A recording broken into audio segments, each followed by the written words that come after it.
Hey everybody, welcome back to another video, and we have some news here. So yesterday we reacted to this in live stream. I've already seen this trailer, so I'm just gonna make a separate video about it because there's a little bit to talk about it as well. So yesterday Ninja Theory puts out a video early in the day announcing that Senua Saga Hellblade 2 is coming for the PS5 this summer. That is right. I'm gonna show the trailer again, and then we're gonna just talk a little bit about it. Today, on the 1 year anniversary of the release of Senua Saga Hellblade 2, we're excited to share some news with you on the game. We're so happy to tell you, our fans, that Hellblade 2 will be coming to PlayStation 5 this summer.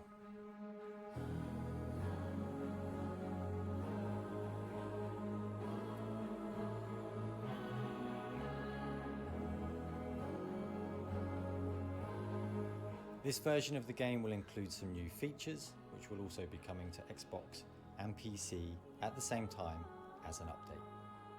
We have such incredible fans of Ninja Theory on PlayStation, going all the way back to the days of Heavenly Sword, and we're so pleased that we can welcome PlayStation fans back to Senua's story. And so the team have been working hard to optimize Hellblade 2 for both PlayStation 5 and PlayStation 5 Pro, to give you the very best experience we can, and we look forward to sharing more details with you soon. Crazy. So Senua Saga Hellblade 2 is coming for the PS5. Now, we discussed a little bit somewhere in the middle of 2024 that Microsoft games, or games that have been developed by Microsoft Game Studios, so Xbox Game Studios, are slowly coming to PS5. Namely, I think they've already done that. So some of the few were, Indiana Jones, right, and the Great Circle, Forza Horizon 5, Sea of Thieves. Yeah, some of the notable known few.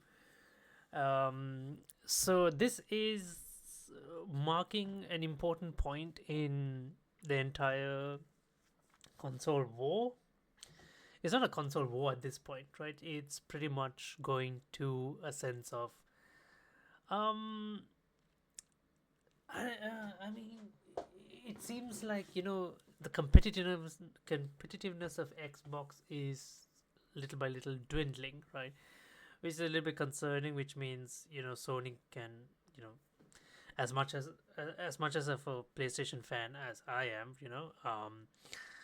I competition is always good, right? So,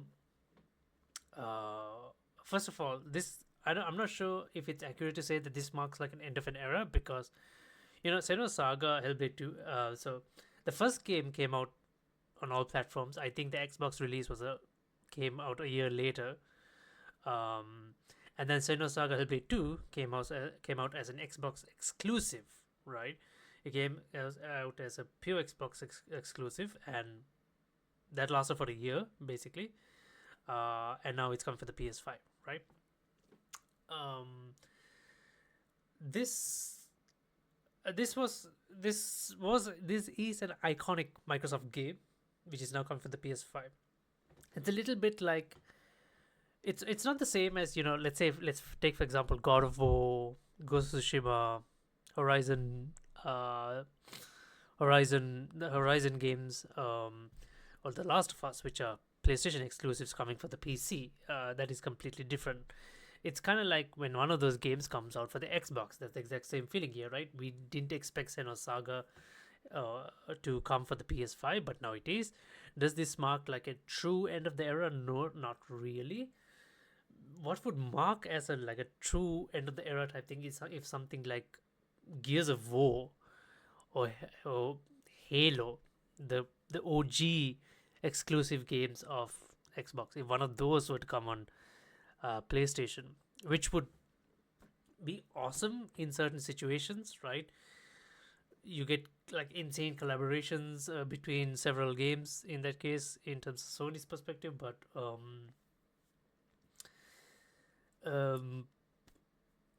I mean, yeah, I'm not sure like what to think of this, right? It seems like it's starting to open avenues for several different possibilities that could happen. right now with the upcoming Gears of War E-Day, right? We know that